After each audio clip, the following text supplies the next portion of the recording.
அனைவருக்கும் வணக்கம். நடந்து முடிந்த சட்டமன்ற தேர்தலில் தமிழ்நாட்டில் சராசரி வாக்குப்பதிவு வரலாறு காணாத 85% உயர்ந்துள்ளது. சில தொகுதிகளில் 90 விழுக்காடையும் தாண்டி சரித்திரம் படைத்திருக்கிறது. ஆனால் ஒரு முக்கியமான கேள்வி எழுகிறது. உண்மையிலேயே அதிகமாக மக்கள் வாக்களித்தார்களா, அல்லது இது எஸ்ஐஆரின் எஃபெக்டா, அல்லது விஜய் அரசியல் வருகையின் தாக்கமா? இந்த கேள்விகளுக்கான பதிலை இந்த வீடியோவில் சில புள்ளி விவரங்களுடன் பார்ப்போம். 2021 தேர்தலில் மொத்த வாக்காளர்களின் எண்ணிக்கை 6.29 கோடி. அதில் சுமார் 4.63 கோடி மக்கள் வாக்களித்தனர். வாக்குப்பதிவு சதவிகிதம் 73.63. இது ஒரு நல்ல சதவிகிதம் என்று அப்பொழுது கருதப்பட்டது. இப்பொழுது 2026 தேர்தலை பார்ப்போம். எஸ்ஐஆர் பணி முடிந்த பிறகு சுமார் 97 லட்சம் பேர் பட்டியலில் இருந்து நீக்கப்பட்டு வாக்காளர்கள் எண்ணிக்கை 5.67 கோடியாக குறைந்தது.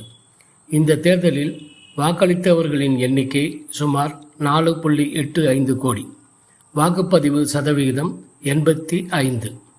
73% இருந்து 85% பெரிய உயர்வு போல் தெரிகிறது. இந்த 12 விழுக்காடு கூடுதலால் மக்கள் அதிகமாக விழிப்புணர்வுடன் வாக்களித்துள்ளார்கள் என்ற ஒரு எண்ணம் வருகிறது. ஆனால் இங்குதான் உண்மையான திருப்பம் இருக்கிறது. மொத்த வாக்காளர்கள் குறைந்து விட்டார்கள். அதாவது டினாமினேட்டர் குறைந்து விட்டது. அதனால் சதவிகிதம் தானாகவே அதிகமாகிவிட்டது. போன தேர்தலை விட இந்த தேர்தலில் வெறும் 22 லட்சம் மக்கள் தான் அதிகமாக வாக்களித்துள்ளனர். அதில் புதிதாக சேர்க்கப்பட்டுள்ள 12.5 லட்சம் புதிய இளைஞர்கள் 18 to 19 வயது உள்ளவர்கள் எண்ணிக்கையும் அடங்கும். எஸ்ஐஆர் ஸ்பெஷல் இன்டென்சிவ் ரிவிஷன் என்ன செய்கிறது என்று பார்ப்போம். பல தொகுதிகளில் இருந்த ஒரு வாக்காளரின் பெயர்களை நீக்கி ஒரே இடத்தில் மட்டும் பதிவு செய்தது. நீக்கப்படாமல் இருந்த இறந்தவர்களின் பெயர்களையும் இடம் மாறியவர்களின் பெயர்களையும் நீக்கியது. இந்த முறையில் தமிழகத்தில் மட்டும் 97 லட்சம் வாக்காளர்களின் பெயர்கள் அகற்றப்பட்டு ஓட்டர் லிஸ்ட் அப்டேட் ஆனது. கோயம்புத்தூர் தெற்கு தொகுதியில் 2021 தேர்தலை விட 2026 தேர்தலில் 21% அதிக வாக்குகள் பதிவாகியுள்ளது.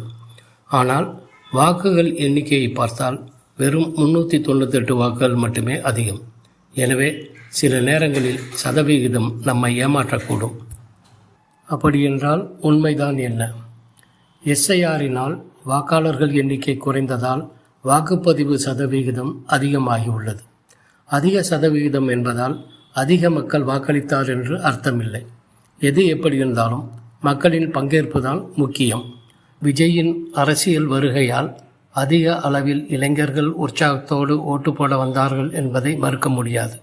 ஆனால் இந்த எஸ்ஐஆரால் தான் வாக்கு சதவிகிதம் அதிகரித்திருக்கிறது என்பது ஒத்துக்கொள்ளக்கூடிய விஷயம்தான். உங்கள் கருத்து என்ன என்பதை கமெண்டில் சொல்லுங்கள். நன்றி, வணக்கம்.